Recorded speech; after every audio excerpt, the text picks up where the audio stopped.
Last summer, I, 33 female, started sleeping with this guy, 45. I found out I was pregnant in December and decided to keep it. I was already feeling like we were at the beginning of the end of the relationship, so I said, look, I'm pregnant, I've made this decision, but it's up to you if you want to be involved, and it's okay if you want to bail, I have the resources to do this alone. He said a baby wasn't something he wanted, and I said that's totally fine. I won't even put your name down on the birth certificate. He agreed. After that, he predictably started pulling away and we broke up.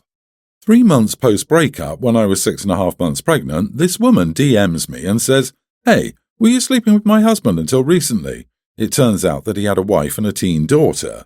His wife is in the process of getting a divorce from him and gathering evidence of what turned out to be a wild amount of infidelity, so she was relatively cordial and believed me when I said I had no clue. Even before we'd broken up, I told him that I wanted to name her Samantha. It was my sister's name before she passed away, and even before that it was a name I loved for aesthetic reasons. We've always talked about naming our daughters after one another before she passed. He expressed dislike, but I jokingly but not really said it wasn't his decision. After everything came out in the open, I found out that the reason he was against the name was that his daughter is named Samantha. Now that everything was out in the open, he said, so what are you going to name her? So I said, what do you mean I already told you, Samantha? And he said, you can't do that, that's my other daughter's name. I said that he lost naming privileges a long time ago, and if anyone asked, I was happy to make it clear that I'd been the one to pick the name. I also reminded him that I still wasn't obligating him to be involved in this in any way. Given how he'd lied, I frankly didn't want him to be. Still, when he chose to be involved, I would hold him to it and expect child support, visitation, etc. This, from his point of view, is non-ideal because he doesn't want the responsibility of care and especially doesn't want the responsibility of child support and asset splitting. Instead, he wants to have his cake and eat it too. I take on all the responsibility. There's no paternity test, a blank father's name on the birth certificate, but he still gets to have opinions. This frankly suits me because I don't want to be legally tied to him. But when I told my friend, she said that while he didn't deserve any courtesy, it was unkind to do this to his teen daughter. I'm really attached to this name, but maybe my friend is right. Am I the idiot? You are the idiot for forcing your child to grow up with the same name as her sibling. I get the sentiment, but your kid will be the one to suffer. Change the name or make Samantha a middle name, especially if your baby has his last name. Also, what happens in the future if your daughter has a relationship with her sister or they find out about each other? Can you imagine having the same name as a big sister? That's a lot to put on a child. Not cool. Be the adult. Wow, this is a tough one. I get that you want to honor your sister's memory and that it was a lifelong dream to use her name, but your baby will also have a sister she might get to know one day. How strange would it be for her to hear the whole story someday, and it always comes out somehow, that you named her the same as your sister even after knowing her sister's name? Not the idiot. He wants no part of this child, so he has no say. But you should pursue child support. That's not his option. If you don't need the money, put it away for your daughter to have someday. Regarding name, this is your life. Name your baby whatever you choose. His drama should not stand in the way of honoring your sister. I think people who are claiming you are the idiot have never been in the position to name a kid. Many of us, women in particular that I know of, have had favourite names picked out for a long time, and it can be very hard when there's some reason we can't or shouldn't use them. You can say pick a different name, but it's just not that easy. You're not the idiot for wanting to go with a name you love that was your sister's name. However, suppose, and from your story that's a big if, the girls do end up having a relationship. In that case, the baby sister can be introduced with a nickname, and it can be explained to a big sister that the dad had no say in the name and she was named after the mom's sister.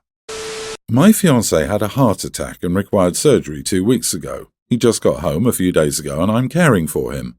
A little backstory. His mom and I don't have a good relationship.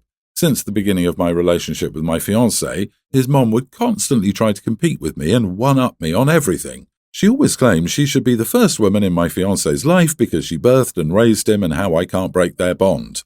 For the most part, these comments were unprovoked, and at first I would be too scared to defend myself. Still, later I stood up for myself, and my fiancé stood up for me and established some boundaries with his mom. His mom sometimes crosses some of those boundaries, but she's been acting a bit better for the most part. During his stay at the hospital, His mom and I took turns staying with him. Ever since we got home, I've been the one caring for him 24/7. And I don't mind, I love him and I want him to get better. But I got extremely upset because he was being ungrateful about everything after we got home. He started comparing me to his mom. He started saying his mom would do X thing better and why can't I do it like his mom since that's how he likes it. He gives backhanded compliments on the foods I make and says, "It's good but not like my mom's." He sometimes also snaps at me because I won't do something quick enough or properly enough, and he'll say things like, "I wish my mom was here, she wouldn't be so useless. Just tell her to come here if you can't do these basic tasks." I was patient with him because I didn't want to upset him during his recovery. What made me lose my mind and leave the house was when he told me that his mom was probably right when she said she should be the first woman in his life since she'd care for him better than I do, and how it was a mistake establishing boundaries with her and that I was the one he should have established boundaries with. After this comment, I didn't think twice. I just packed 2 clothes in a bag and left and went to stay at my cousin's house. He called me and said I'm an idiot for leaving him home alone while he's recovering and that I should have at least called his mum first so she'd come. I told him he should call her, and it's none of my business anymore. My parents told me I was out of line, leaving him to fend for himself, and that he's right I should have called his mom first, and how I'm the idiot for making this about me when my fiancé's recovery should be my priority. Not the idiot. Being in recovery doesn't give you a free pass to act like a spoiled little brat. He still has no fingers, no? If he can call and criticize you, he can call mommy. Go back, pack the rest of your stuff and leave him for good. He's showing his true colours. A mama's boy will always be a mama's boy, and you'll always come second. As someone who dated someone like this, who I'm sure would have moved back inside her if it was an option, I can tell you that this will not get better. This woman will always take priority. You will always be their third wheel. Girl, run. Wow, the issue here isn't whether you called his mum or not. If he was totally incapacitated and couldn't hold a phone, fine, you would call her. But he called you, so he can call her. Please stay away. He's calling you useless. This is his true self. Listen to him. Could you imagine how he would treat you if you got sick? Please leave and call this off before you get married. Yeesh.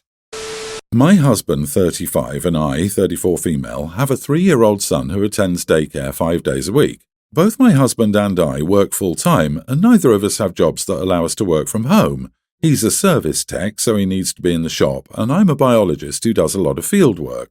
My job often requires me to drive considerable distances every day to go to the locations for our field work. But even on days I go to the office, my commute is still 45 minutes one way. Thankfully, my husband's office is only 10 minutes from our house, and we found a daycare only a couple of miles from his office, so he can do all of the pickups and drop-offs for our son. Unfortunately, because of my inconsistent schedule and commute, they often make it home before I do, so hubby does a lot of cooking and childcare before I even get home. My husband is an avid golfer, and now that spring is approaching, he's been eager to get back out on the course. I guess he and some of his golfing buddies have been trying to plan a time for them to get together to play, but due to all of them having families of their own, finding a time for everyone is tough. Weekends fill up quick with family activities.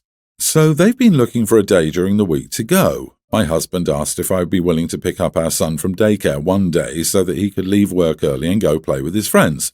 I told him that was impossible right now as I'm in the middle of a big project that's both time-sensitive and over an hour from our house. I told him that we could work something out once the project is done, but right now I need to be focused on this project as nature doesn't give me days off and the study needs to be finished. I told him he could go golf on the weekend, but he said that none of his friends had time on weekends for a few weeks, and half the fun of golf for him is the social aspect of being with his friends. He said golfing by himself or with random pairings isn't the same. He said he's been doing 99% of the pickups and drop-offs, and he's just asking for one day where he can actually do something for himself without our son's commitment. He reminded me that I often stop off with co-workers for happy hour after long days of field work, and because he has to pick up our son every day, he doesn't get that privilege. I told him that being a woman in a male-dominated field makes me obligated to be a part of the social aspect of the job, or I get overlooked. I told him that I would try to make this work any other time, but due to this project I simply can't, and he's just going to have to wait. There'll be plenty of other days to golf with his friends. The past few nights he's left right after dinner to go to a driving range and has been giving me a lot of one-word answers. I know he's frustrated, but my job is more important than his golf game right now, and he'll have plenty of other days to golf with his friends." You are the idiot. You're not compromising for him or your family. You're also making your time off and happy hour more important than your family, and you don't even see it. You do that because you know he stays home to take care of your son, and you do it often. It's one day. You need to organize your work and do the actual parenting for once, which you don't do much of during the week. The fact that it's just one day and he isn't even complaining about being a single parent most of the week makes this even worse. He sounds like a super dad, to be honest, and he's asking for one day. So phone a sick day in. Support your family. There are more important things than an assignment you have for work. I can't believe you sold happy hour as a need to fight the male dominance in your field. LOL. Get real. You enjoying socializing while he takes care of everything at home. Give him some of that same support. Not the idiot if it's simply impossible for you to get there in time or something, but you should probably try to figure something out. Maybe a family member or close friend could help. I know how important work obligations are, but unfortunately, not everything will be completely equal and fair in a relationship, and that's hard to handle. So we arranged a family vacation with my parents, my siblings, and their partners. I also invited my girlfriend. My girlfriend has told me she doesn't have much money, so she'll probably skip the vacation. So I told her no worries, I'd cover it and she didn't have to worry about it. A month before our scheduled vacation, my mom had some unexpected expenses she'd have to pay, leaving her with little money for the vacation. So my siblings and I agreed to make it up to her and pay for her part. During the vacation, my girlfriend was able to pay for some stuff, but later her money ran out and I had to pay for her. I paid a couple of times, but I realized I couldn't pay for both my mom and my girlfriend after that. I thought to myself that my mom hadn't been on vacation in forever, and I wanted her to enjoy her time while my girlfriend and I would have our chance to go on vacation other times. So I kept paying for my mom, leaving my girlfriend with no money. Yes, I admit this does indeed make me sound horrible. As days passed, I noticed my girlfriend being upset and barely talking to me. Finally, I asked her what was wrong, and she snapped at me and said, "You're seriously asking that?" and went to sleep. After we returned, she sat me down and told me how upset she was about how things turned out. She said how it's very crappy of me to constantly pay for my mom and not even care whether my girlfriend has enough. She told me that she only came because I promised to cover her expenses, and I constantly chose to pay for my mom over her. She said she felt excluded and unwanted the entire time. At that moment, I got a bit upset with her because she sounded so jealous that I paid for my mom, and I reminded her that it's my mom and I want to do nice things for her. She told me that, indeed, I should do nice things for my mom, but not at her expense. She also said how horrible it is nobody cared about her the entire vacation, and nobody asked her if she needed something. Still, everyone was focused on making his mom happy. She said she didn't want to come on another family vacation with me under those circumstances. Am I the idiot? You are the idiot. How can you even ask? Your girlfriend declined to go, telling you she couldn't afford it. You told her not to worry about it. She gets there, and she's stranded without money because of you while watching you pay for your mother, and you wonder if you're the idiot? Your girlfriend can do way better than you. She was content not to come until you told her you would pay her way. At that point, she became your financial responsibility. Your mom had other siblings pitching in to pay her way, so either everyone could have chosen more budget-friendly activities, or others could have paid more for mom. My brother broke up with his fiancée when they were supposed to go on vacation together, so he said, "Here's half of the money, where's yours?" She went full-on gold digger and said, "I do not pay for my vacations." Yeah, bye-bye. This situation is entirely different.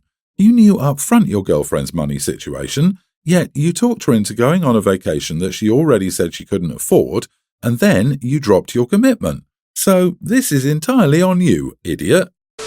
About 12 years ago, I, 45 female, married my husband, John, 44. When we got married, I had a daughter, Jane, who's now a teen, while John had a son who's now 21 years old.